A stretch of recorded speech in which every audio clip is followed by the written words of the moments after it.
what's bull? Places that sell bagels with butter or cream cheese because they put too much cream cheese on it. Mostly, this problem I've encountered happens at Dunkin' Donuts and Wawa, and for those of you from around the world, yes, that's what it's called, Wawa.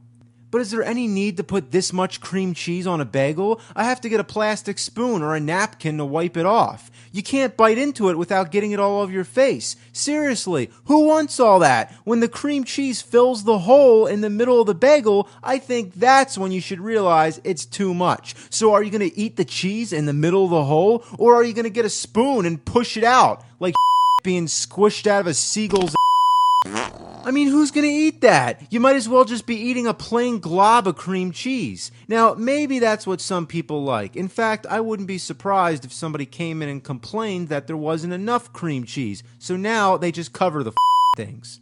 Now, that's fine with me. If somebody else likes it, that's okay. But why not have options for different amounts of cream cheese? There should be markings on the wrapping paper that says light, medium, or extra. But I never saw anything like that, and that's bull. Wait, I'm not done.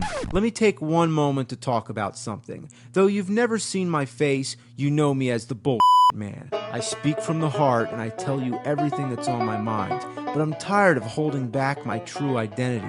It's kind of embarrassing, but being a man who addresses bull, I think it's appropriate you know what I look like. And if you wonder why I'd keep my face a secret for so long, now you'll know why. Because my face is bull.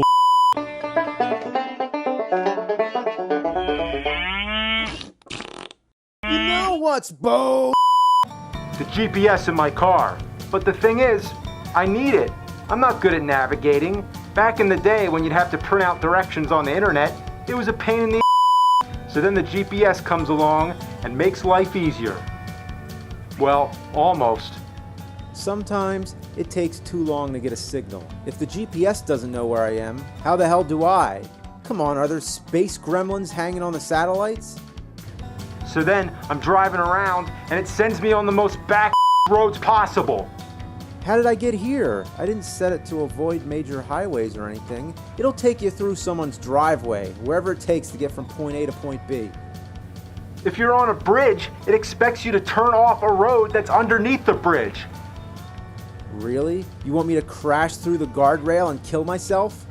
So I keep going and it keeps saying recalculating. Recalculating. Yeah. Recalculating. Shut up. Recalculating. It takes like 9 hours, and when it finally works, it tells me to turn on the road that's like 10 feet in front of me. Recalculating. Of course, it's too late. That's like split-second reaction time. So I pass the road, and what does it do? Recalculates again to another road without any advance notice. Recalculating. We could do this all day. Recalculating. You. Don't kill yourself. And I hate it when it falls off the window. The worst is those weight things that sit on the dashboard. I just don't like the idea. What if I get into an accident? I don't want this thing flying at me and smashing my skull. Oh well, I can't go back to not using a GPS. I'm dependent on the damn things. But they're like creepy, artificial life forms that are in control of your destiny and could kill you if you were dumb enough to do exactly what they said. That thing on the windshield is bullshit.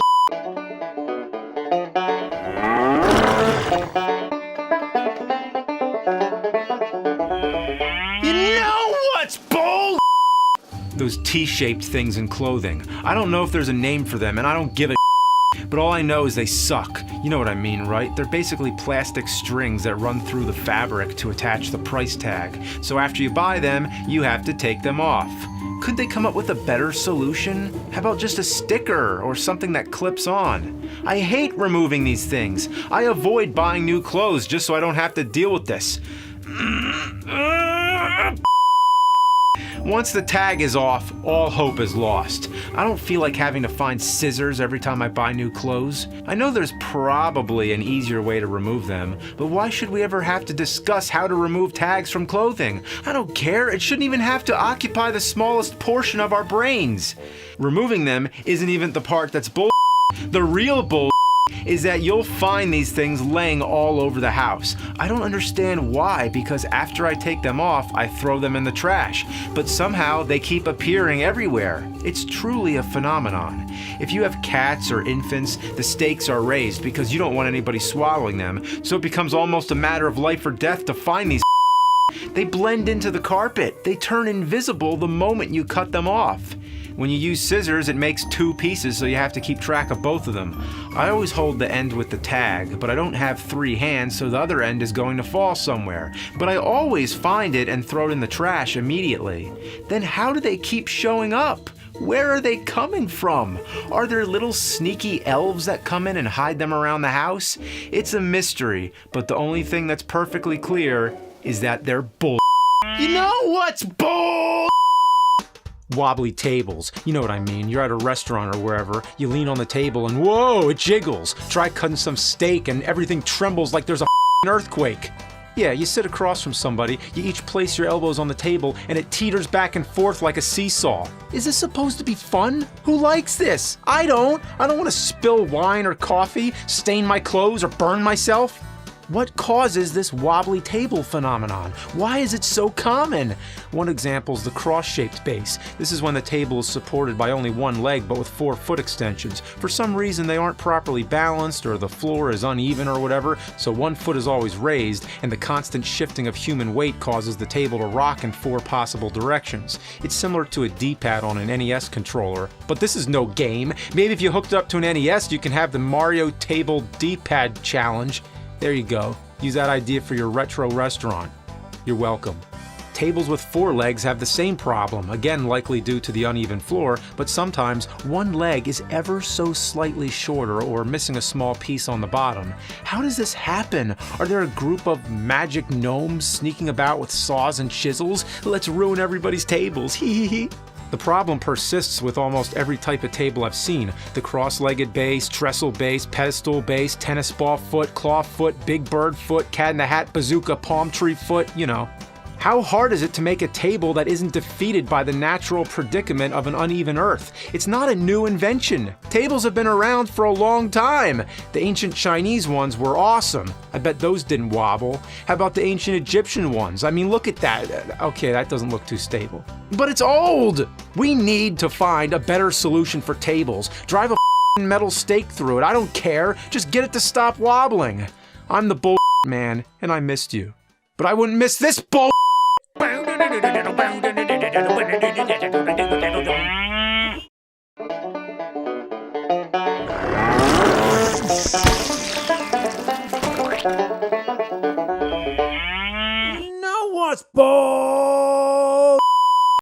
Sometimes I talk about things that aren't that important, but this time it's about life and death. So I'm in my truck. I'm driving up to a red light. The light changes green. I keep going. But the next car comes through the intersection and nearly hits me. At first, I think it's just some running a red light, but then I notice all the cars are going through the light, and then I realize it's a funeral procession. My frustration subsides, and I feel a wave of sympathy. Funerals are not bullshit. They're a healthy way of getting together with family and mourning the death of a loved one. The part that's bull is that they don't make it clear enough that it's a funeral procession. It's not like anybody's directing traffic, or it's not like an ambulance or a police car that has loud sirens and flashing lights. These are just ordinary cars. Sometimes they have flags on top or just stickers on the windshield, which you'll never see until you're up close. Other times they just have their blinkers on and that's it. When you see a car with their blinkers on from the side, it just looks like they have their turn signal on. You won't realize what's happening until the last second before impact. And the worst part is, everybody looks at you like you're the like you were trying to cut in on purpose. I respect that it's a funeral, but it'd be nice to keep there from being another funeral. Is it so necessary to stay together that it's worth disrupting the normal flow of traffic and endangering everybody on the road? Can't they just say meet at the church, meet at the cemetery? Maybe in the old days people had a harder time finding their way, but now there's cell phones, there's internet, and there's GPS, which I admit GPS can be bullshit too. Let's respect the dead, but let's also respect the safety of people who are still alive. Dangerous funeral processions are bullshit.